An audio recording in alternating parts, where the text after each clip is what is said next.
Hello there. What's going on, everybody? We've got ourselves a new trailer for Star Wars Squadrons. I guess our first trailer, and it is incredible. I'm not doing all the music and stuff. I will put a link to the trailer if you want to watch the whole thing, but it's pretty incredible. We learned a lot of details about this game. Also, if you are new here, there's still time left to enter to win the giveaway for the $25 Amazon gift card. You just have to be a subscriber, leave a comment on this or one of my videos. It's as simple as that. So, what do we learn about this today? Well, this is a dogfighting game. This is going to be 5 versus 5, and it's going to be taking place during the New Republic era.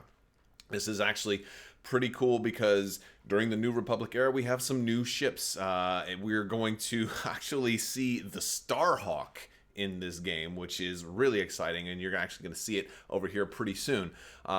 But you're going to be able to modify your ship, divert power from systems. We've got a lot of familiar ships. We've got like our Architans, which are very much a favorite of mine. So we get a lot of capital ships as well as starfighters, although it seems like you're only going to be flying the starfighters in a 5v5 team versus team game. Probably not unlike the dynamics in a game like Overwatch or Team Fortress, or something like that. There's a Starhawk right there, right? Look at that.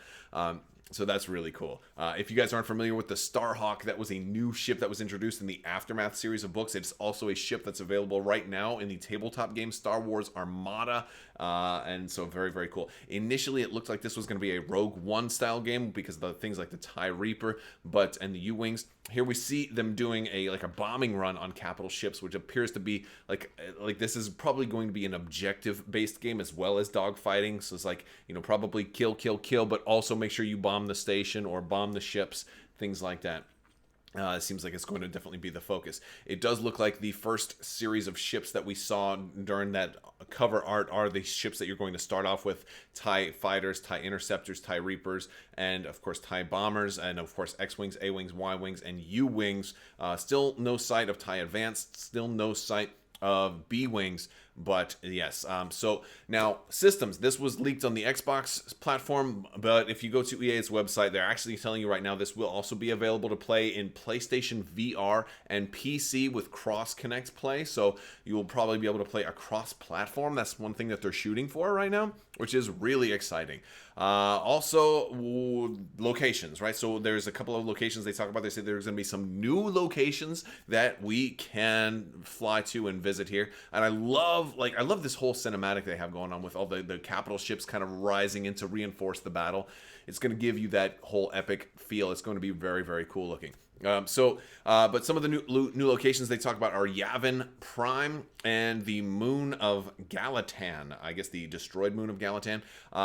Also, there's more information coming too, and here we go. We're getting some more of that same artwork that we saw before with that MC-75 on the bottom and the Imperial Star Destroyer at the beginning.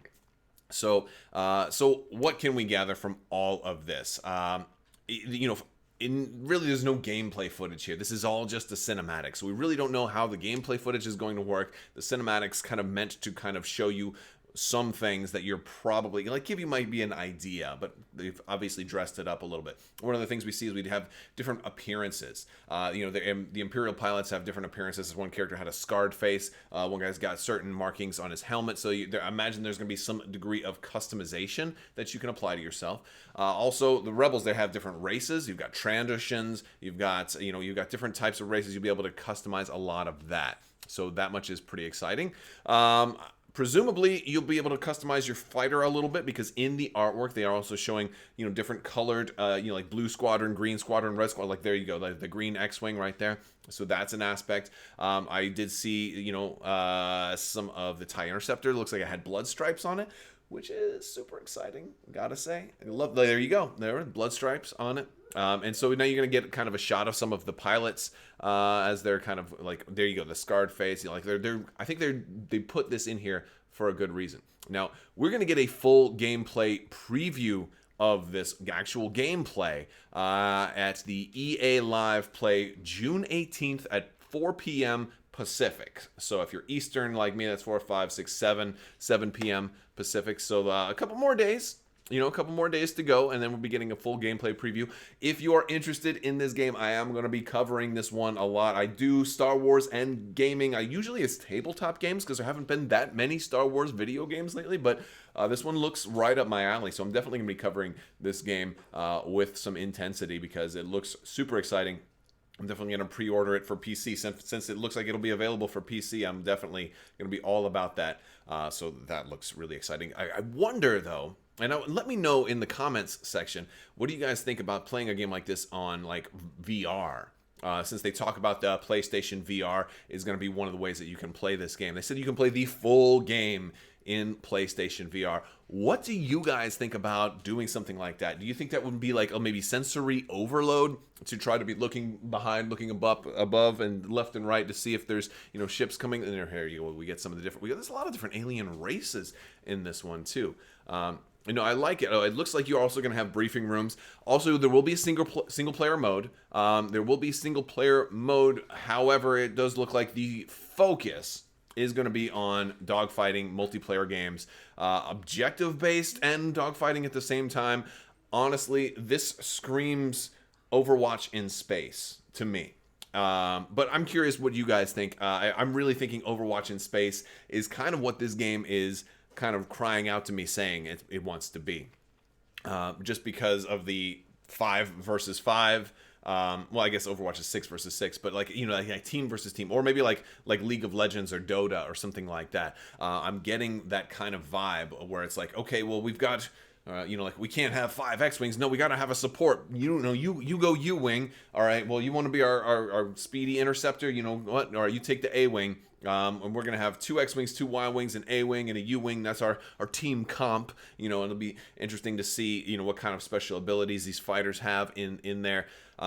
And it's funny because it kind of pairs up to the book's Alphabet Squadron. I wouldn't be surprised if we see certain characters from Alphabet Squadron show up in this game. I wouldn't be surprised if we see Hera Syndulla show up in this game or other recognizable starfighter aces. I don't think this game needs to have characters like Luke Skywalker in it, especially if it's taking place during the New Republic, which means it says after Return of the Jedi. So you're not going to see Darth Vader and the Emperor in this. At best, you might see some post Imperial stuff like the those red Sentinels that the Emperor had that he was sending out.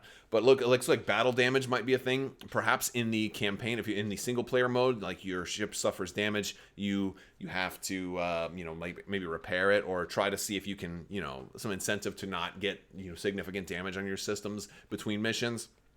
But all of it is really exciting to me. There's a lot of that was Hera right there in the war room, as a matter of fact. And I'm talking about Hera Syndulla. I was so distracted by looking at the Starhawk, I didn't even notice that Hera was right there in the war room. So rewind if you want to. Yeah, she was right above my head, as a matter of fact. She was about right here. So very exciting. So Hera Syndulla confirmed. That's actually really, really cool. So now I wonder how many of you have already left comments saying, hey, doofus, Hera's right there, right? But yeah, so really exciting. I'm wondering what kind of other things we're going to see that are going to be little Easter eggs or surprising. I wonder if we're going to see Jason Syndulla at all. That would be an interesting one. That's Hera's son. So again, really curious what the canon stuff is going to be. I know a lot of people have asked what good is a bomber in a space dogfighting game, especially since the bombers in the art were flying away. And this is your example, right? Bombing runs. Bombers are great for attacking stations. Of course, they're great for ground targets, too. We see that in Empire Strikes Back when the asteroid, they're dropping bombs there. But bombers have missiles also, but also they happen to be very good for attacking capital ships, doing strafing runs, bombing runs on capital ships. And since this game, in addition to being straight dogfighting, is also going to be objective-based, as it seems to look, that's obviously the role that bombers are going to perform in here. So I think that's part of your team comp is, like, how much balance do you want to have if bombers are going to be your objective-based ship and the starfighters are going to be your dogfighting-based ships? I'm guessing you're going to have a little bit of a balance. Like, to me, like using the Rebels as an example, Y-Wing is going to be all about objectives. It's going to have the biggest payload to drop on the capital ships, those Architans, those ISDs, etc. Your X-Wing will be kind of balanced because they've got the proton torpedoes and the regular blasters. But the A-Wing, while not really having the bombs or the bigger payload, is probably going to be better for dogfighting, so keeping people off of your Y-Wings. And then the U-Wing would be your support ship, maybe jamming enemy radar, maybe extending its shields, or, you know, some kind of power transfer, something like that. I think that's going to be the basic team comp. X-Wings would probably be balanced, and so you could even maybe run 5 X-Wings. And I talked about Alphabet Squadron earlier. I'm kind of all over the place with this. But it's actually not efficient to run a squadron of all different ships because they all have different maneuvering. You know, you need to be able to kind of move in unison. You need to be able to like all do maneuvers at the same time. And if every ship has completely different maneuvering capabilities, you can't actually fly in formation. You can't actually really function as a squadron. So it's something you can only really do in the Star Wars universe. If it's fantasy, then fine. But in reality, that really probably wouldn't be the best idea to do. Alright guys, well that's gonna wrap up this video. There's gonna be more coming later this week, so be sure to tune in, hit that subscribe button, or it's actually down here, and click that bell for alerts if you don't want to miss new content. Also, if you like Star Wars gaming, this is a great channel for you. I do a lot of Star Wars tabletop gaming, games like X-Wing, Armada, Star Wars Legion, lots of hobbying stuff, and Star Wars news in general. Alright guys, that's all I got. I want to thank you so much for watching, and as always, have a great day.